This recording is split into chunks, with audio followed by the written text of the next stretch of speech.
So we got Braden Brisky's truck in the shop. We're going to be doing a side-by-side kit with a S366 and a 488. We're also doing powdered front coils, and we're going to put a set of traction bars on it. And I think we're also going to do a set of custom powdered front control arms on it also.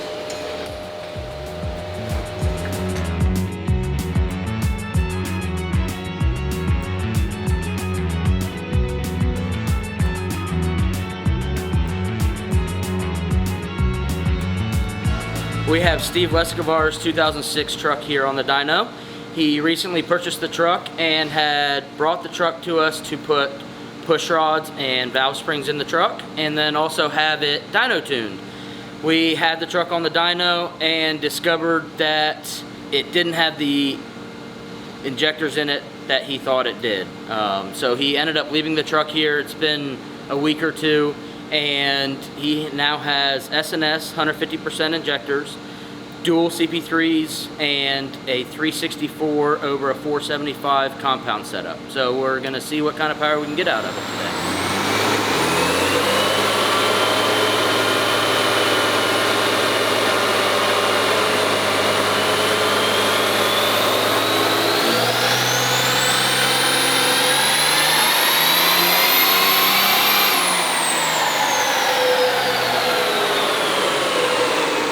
So we did a little bit more digging on his compound setup, and he thought he had a 364 on the manifold. In turn, he has HE351. Whether it's a stock turbo or a stock appearing turbo, we don't know that. He didn't want to take the in-between pipe off to see if we could measure it or anything like that. So we ended the dyno session at 830 horsepower.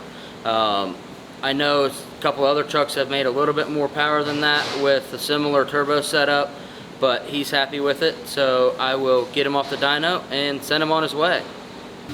Alright guys, Jerome here, and in the shop we have Chris Hickingbottom. He's been here for a couple weeks now, and it was over in the fab side for a little bit. Cody had to make the hood stack, in between stage, refab the charge pipes as well, and he's got the dual CP3 front cover, 250% injectors, extra G rail on it, so he should be in that 12 to 1300 horsepower range. Also behind it he's got one of our 48 swaps as well, so we're looking to get him on the road and actually see what power he can put down and kind of make it safely as well. So once we get our fuel lines from side, we will be putting them on from the CP3 to the rail.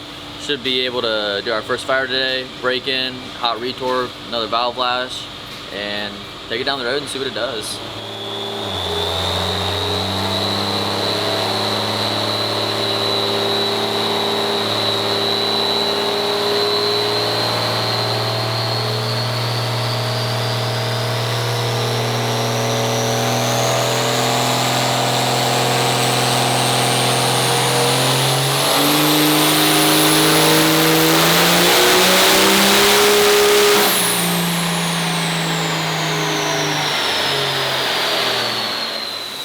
Alright, we have Kyle Miter's common rail swap 2nd gen here today.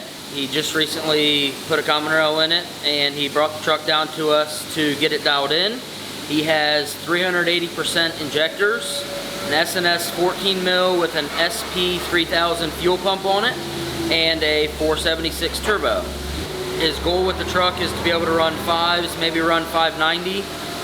But until he gets his licensing passes, we're going to, or we got him some tunes that should get him close to 670.